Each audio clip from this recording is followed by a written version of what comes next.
إنها قضية المهنة والكلمة والحرية، هي القضية التي دفعت بالإعلامية الدكتور ميشي دياب في ذكرى الرابعة لمحاولة اغتيالها إلى إطلاق فكرة تأسيس معهد إعلامي. معهد هدفه مد جسر تواصل متين بين العالم الأكاديمي وسوق العمل الإعلامي. قد تبدو الأهداف المعلنة طموحة جدا، لكن الفرق، كل الفرق، أن الكلام مجبول بالعلم وبالإرادة الصلبة. لذلك فإن ما سيميزنا هو أننا سنعمل بكل بساطة على تنفيذ الأهداف المحددة وما بعد هذه الأهداف. في العام 2009 أصبحت الفكرة الحلم واقعاً ملموساً، رغم تخوف البعض أن هذا الحلم لن يدرك الواقع، غير أن فريق عمل MCFMI يعمل دون كلل لتحقيق الهدف رغم كل التحديات. ويوماً بعد يوم يثبت الواقع الإعلامي صوابية هذه الفكرة. وفي حين طبعت التعديات على حرية التعبير العامين الفائتين، كانت أعوام المعهد تضج بالإنجازات.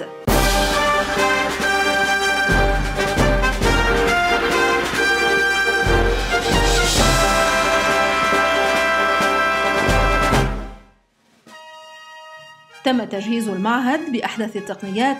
قاعة التدريب الحديثة استقبلت مئات من طلاب الإعلام والإعلاميين وعشرات ورش العمل. الاستوديو بات يلبي متطلبات الإعلام الحديث بالكاميرات وبرامج المونتاج والتقنيات السمعية والبصرية والرقمية. يلي تعلمته بالMCF صراحة جوازي يلي تعلمته 3 سنين جامعة. ثانكيو للMCF، ثانكيو لدكتور ماي. أنا كتير استفدت من الإكسبيرينس اللي أخذتها بMCFMI، كانت كتير مفيدة لإلي. المناهج التدريبية تطورت لتشمل المجالات الإعلامية كافة، من الإعلام الرقمي والإلكتروني إلى وسائل التواصل الاجتماعي ومهارات الظهور التلفزيوني والإلقاء، وصولاً إلى تقنيات المونتاج والصحافة الاستقصائية وإعداد التقارير الإخبارية وغيرها. الكورس اللي عم نعطيه بالMCF هو عن السوشيال ميديا أو الإعلام الاجتماعي، والتلاميذ عم يكونوا من كذا جامعة وعم يتعلموا بالكورس الإعلام الاجتماعي عن كيف يستخدموا السوشيال ميديا بمهنتهم.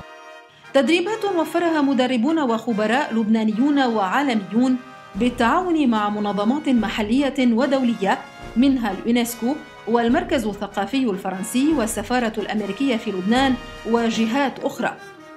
This is the UNESCO Meïcha Diab Foundation workshop. Je pense que cette formation a un double intérêt, un intérêt pour les journalistes ou futurs journalistes libanais. This program in new media with the Meïcha Diab Foundation Media Institute is very important in promoting this role. هدف جديد أبصر النور في العشاء السنوي 2012 لمؤسسة ميشي دياب من خلال استحداث جوائز MCF للإبداع الإعلامي، تخلله تكريم خاص للراحل العملاق غسان تويني. عندما تقوم مؤسسة ميشي دياب بتكريم الراحل الكبير غسان تويني، ففي المبادرة رمزية مضاعفة. 3 جوائز أخرى تسلمتها شخصيات طبعت ببصماتها المسرح الإعلامي: جائزة الالتزام الصحفي لتكريم صحفيين التزموا قضايا كتاباتهم، خصصت للراحل نصير الأسعد. جائزة الشجاعة الاستثنائية تسلمتها إديت بوفيه من صحيفة لوفيغارو الفرنسية، أما جائزة الإبداع في الأداء فلنجوى قاسم من قناة العربية. سعى معهد الإعلام أيضاً إلى توسيع آفاق عمله عبر المشاركة في تنظيم مؤتمر حماية ومشاركة الشهود في الإجراءات الجنائية بالتعاون مع المركز اللبناني لحقوق الإنسان والمحكمة الخاصة بلبنان. Elle est organisée par la Fondation Moïchitien Media Institute et le Centre libanais des droits humains et la collaboration avec le tribunal spécial pour le Liban. في كانون الأول 2012 خاضت مؤسسة ميشي دياب تجربة رائدة في تنظيم أول مؤتمر إقليمي لها بدعم من منظمة فريدريتش أبرت ستيفتونغ الألمانية، فكان مؤتمر حرية التعبير ووسائل التواصل الاجتماعي بمشاركة نخبة من الخبراء العرب والعالميين، أبرزهم مستشار وزيرة الخارجية الأمريكية السابقة هيلاري كلينتون السيد أليك روس.